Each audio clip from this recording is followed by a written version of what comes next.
Hocus Pocus, the 1993 Disney movie that is essentially required watching for an entire generation, is getting its sequel imminently on Disney Plus, with Bette Midler, Kathy Najimy, and Sarah Jessica Parker reprising their roles as the dreaded Sanderson sisters of Salem. But that is a long time to remember plot threads, so here's what you need to remember about these legendary witches before you learn all the words to the next Bette Midler bop.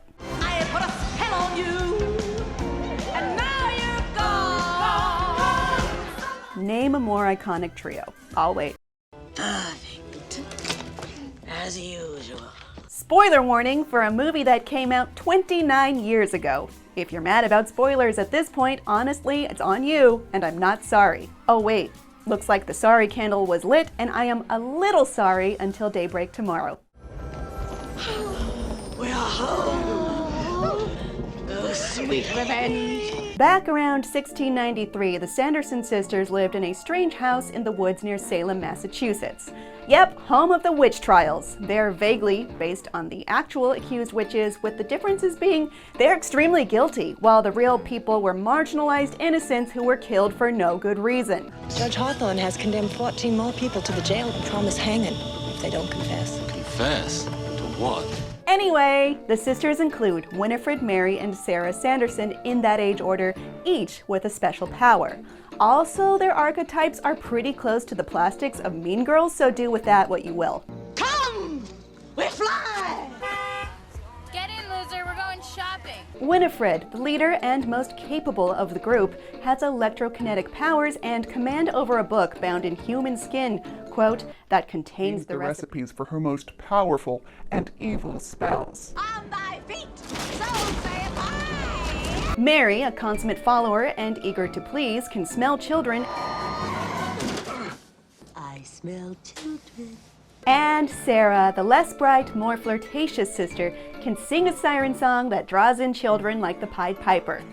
Why would anyone want that? I ask. Well, the Sanderson sisters abide by a few rules. Every vampire movie has rules, and so must this witch movie. Still in the 17th century, the Sanderson sisters abducted a child named Emily Binks using Sarah's song, and they'd presumably done this before. They brew a potion from the book containing oil of boil, dead man's toes, newt saliva, and other witch ingredients to help them suck out Emily's life force, which they do, despite her brother Thackeray's attempts to save his little sister. They get so annoyed with him, they cast a spell on Thackeray, turning him into an immortal, adorable talking cat, which I personally see as a reward, not a punishment, but go off. The Sanderson sisters become rejuvenated by sucking out the young life force, and that's kind of their thing. They can become immortal and young-looking by killing kids, basically. We're young.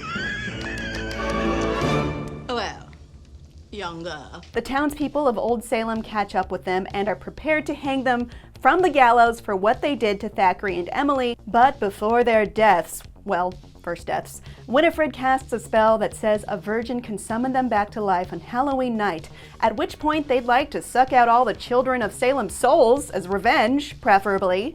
That's a lot of caveats to impose on yourself, but hey, maybe some actual witches can sound off about this in the comments. The Sandersons are hung and they die, with their legends living on in Salem. Until 1993 in the former Sanderson house and museum, when a known skeptic / California tie-dye attitude haver / virgin Oh, Allison, you're so soft. lights the black flame candle, a large candle made from the fat of a hanged man that, legend says, on a full moon it will raise the spirits of the dead when lit by a virgin on Halloween night. Uh-oh. His name is Max, not to be confused with that other 90s Disney Max who also happens to be voiced by the same actor who voices Thackeray Binks the cat and overdubs the human. Has to see my sister Emily. Yep, they dubbed over that actor's real voice with Jason Marsden. Anyway, with more flame, black and otherwise, the Sandersons are brought back in 1993, and through that, we learn a bit more about their rules and legend. The candle spell resurrects the sisters for only Halloween night. If you run out the clock, like Max did, they'll turn into dust. Or a statue. Unless they can perform the child's soul-sucking ritual. On that note, Max, his sister Dani, and love interest Allison believed they were able to kill the sisters by burning them in their school, but this doesn't work, and it's never officially explained. Presumably, it's because of the candle magic summoning them for the night and possibly negating other effects, or because they're essentially already dead. What is dead may never die. Get out of here, Theon! But he's probably right in this case. On that note, the book also can't be burned due to an enchantment. On the subject of the book, Winifred shares a strong connection with. It was allegedly given to her by the devil himself.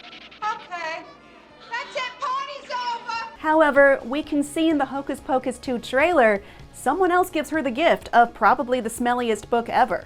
Hannah Waddingham's character is known only as the witch. She could be the devil, but since she's described her character as a mother witch in interviews, maybe she's just that, their mother. After all, the sisters were extremely thankful and reverent to their mother in the original. What would Mother say if she could see us like this? Mother. Maybe she comes back to play a part in upping the sisters' power in the sequel? There's one more returning character outside the Sandersons, and that is Billy Butcherson, played by Doug Jones, the greatest creature actor ever. He was Winifred's lover, but she found him, quote, sporting with her sister Sarah, so she poisoned him and sewed his mouth shut with a dull needle so he couldn't tell her secrets even in death.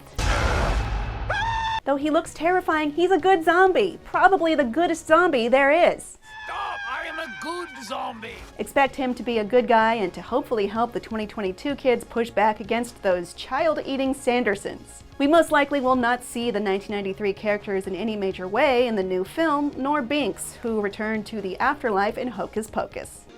Binks? Is that you? That's right, don't think of it as the adorable cat dying. Do not cry at Hocus Pocus. Instead, we'll be meeting new young characters who are very much responsible for lighting the proverbial candle, and adults played by Tony Hale, Sam Richardson, and of course, Hannah Waddingham. Are you ready for the return of the Sanderson sisters? The Sanderson sisters. I bet you're looking for the stage. Always. Let us know what you think down in the comments. Thanks for watching, and for more spooky stuff, check out the top 25 scariest games of this generation, and don't forget to follow and subscribe to IGN wherever you like to watch. I put a spell on you, and now you're mine.